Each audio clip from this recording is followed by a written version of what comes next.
चलो molecule of a compound, molecule अभी हम लोग देखें। अच्छा, मॉलिक्यूल ऑफ एलिमेंट का एग्जाम्पल पीछे दिया हुआ था ना इस पेज में, और हम तुमको बोले थे कि मॉलिक्यूल ऑफ कंपाउंड का फॉर्मूला नहीं दिया है तुम्हारे बुक में, लेकिन वो दिया हुआ है, वो इतना पीछे जाकर दिया है यहाँ पे।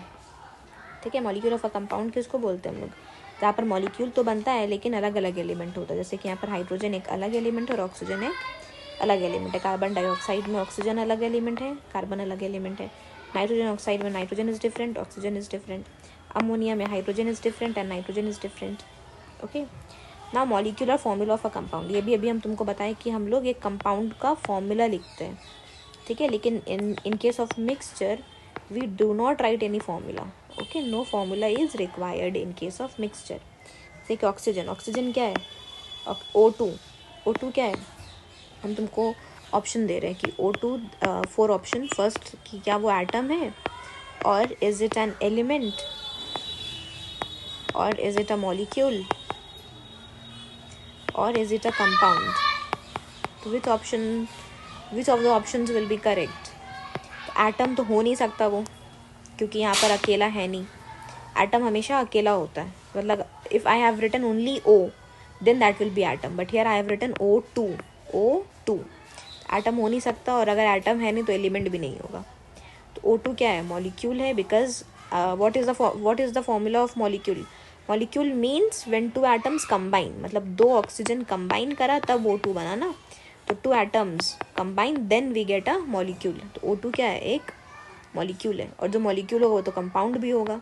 ठीक है, तो O2 कंपाउंड भी है और मॉलिक्यूल भी है। ठीक है, तो O2 को हम लोग बोलेंगे ना कि ये क्या ऑक्सीजन का फॉर्मूला है, क्योंकि कोई भी चीज़ अगर कंपाउंड है तो उसका हम लोग फॉर्मूला लिख सकते हैं। जैसे कि H2 क्या हो गया, हाइड्रोजन का फॉर्मूला, क्योंकि H2 भी एक कंपाउंड हो गया। N2 का क्या लिखेंगे formula, because N2 is also a compound. लेकिन अगर हम सिर्फ C कार्बन लिख रहे हैं तो इसको हम लोग फॉर्मूला नहीं बोलेंगे, क्योंकि ये अकेला है, ये एटम है। एटम का फॉर्मूला नहीं होता है, एटम का सिंबल होता है। ओके, जैसे कि वाटर एक कंपाउंड, इसका फॉर्मूला H2O। ओके, और इसमें क्या क्या चीज़ है, हाइड्रोजन है और ऑक्सीजन है। कितना कितना, तो हाइड्रोजन 2 है और ऑक्सीजन 1 है। Okay, like ammonia, what is the formula of ammonia, NH3। क्या क्या इसमें है, नाइट्रोजन और हाइड्रोजन है। कितना है, नाइट्रोजन 1 है और हाइड्रोजन 3 है। So all this formula you have to learn, all the formula and the reactions which was given in your previous chapter, that is air and atmosphere, that reactions you have to learn and all the formula.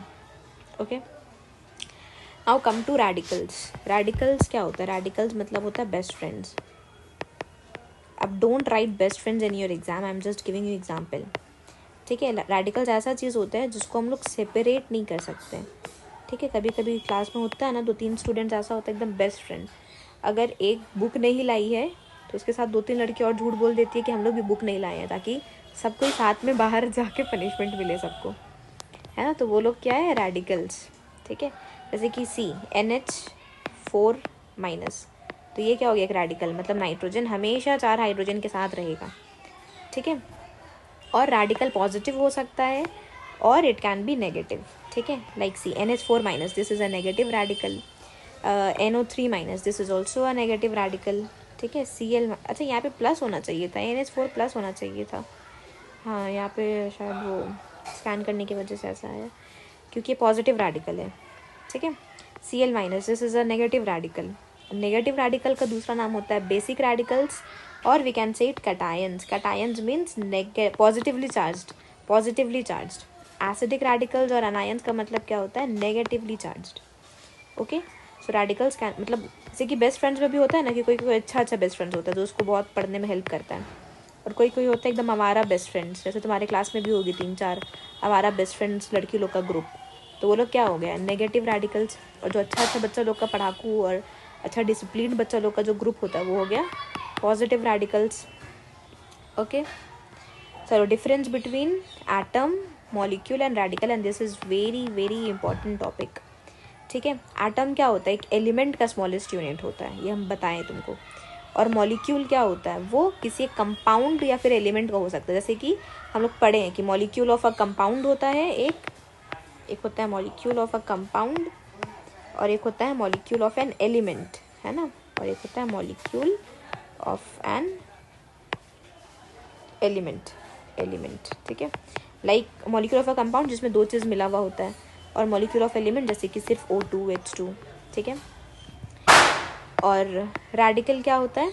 Radical एक ऐसा group of atom होता है, मतलब group of, मान लो group of friends, ठीक है, group of atoms जिसके पास positive charge हो सकता है या तो फिर नेगेटिव चार्ज हो सकता है।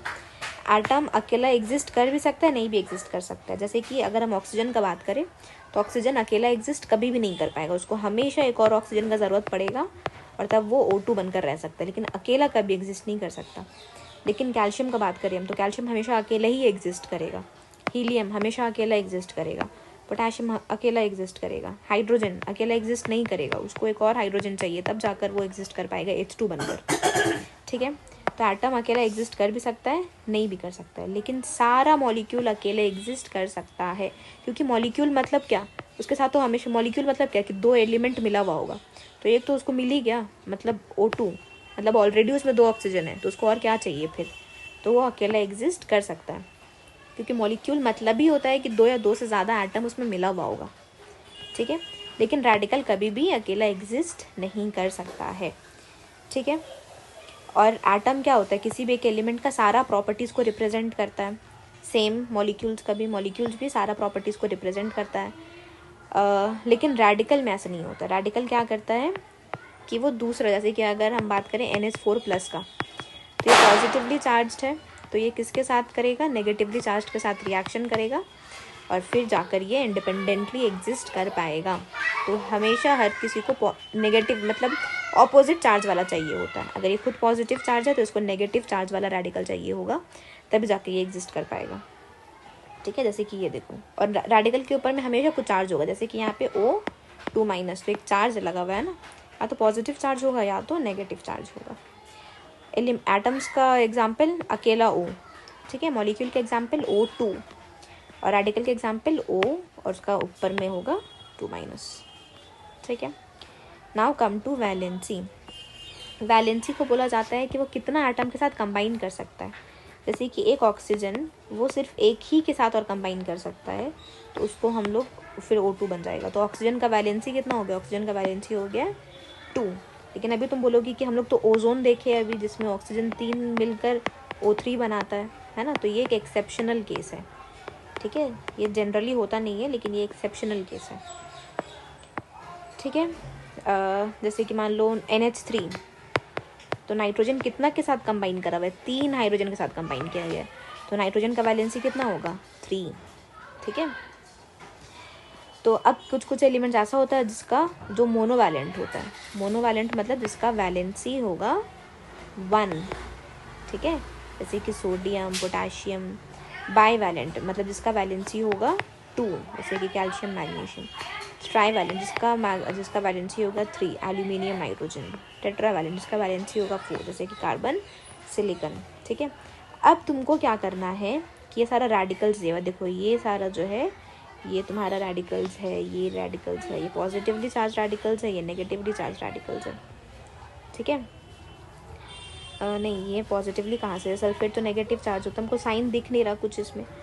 ये नेगेटिवली चार्ज होता है, ये नेगेटिवली चार्ज होता है, फॉस्फेट भी नेगेटिवली होता है, फॉस्फाइड भी नेगेटिवली होता है, अमोनियम पॉजिटिव चार्ज होता है, ये भी नेगेटिव, ये भी नेगेटिव, ये भी नेगेटिव, ज़्यादातर नेगेटिवली चार्ज रेडिकल्स होता है। तो तुमको सारा का वैलेंसी जो है घोल कर पी जाना है, ठीक है। पी जाना मतलब सच में पी जाना है घोल कर, शरबत की तरह, ठीक है। कितना है और हाँ, ये देखो, ये सारा वैलेंसी जो है तुमको लिटरली घोल कर एकदम पी जाना है, ठीक है। क्योंकि वैलेंसी याद रहेगा तभी आगे का कुछ तुमको क्लास 8 में जब जाओगी इसमें फॉर्मूला बनाना पड़ेगा हम लोग को, तो वो सारा कुछ तुमको समझ में तभी आएगा जब तुमको वैलेंसी याद रहेगा। बस यहीं तक था, साइंस टॉक है, ठीक है। तो तुमको याद क्या करना है अभी, वैलेंसी याद करना है, फॉर्मूला जो तुम्हारे बुक में चार्ट बना कर दिया है फॉर्मूला याद करना है, और पिछले वाले चैप्टर में जो रिएक्शंस दिया हुआ था, like reaction of oxygen with metals, reaction of oxygen with non metals, वो सारा घोल कर पी जाना है। शरबत, रसना, रूह अफ़ज़ा जो भी समझ आए वही समझ कर घोल कर पी जाना है। ठीक है, चलो, तो तुम्हारा यहाँ पे दोनों चैप्टर हुआ मुकम्मल।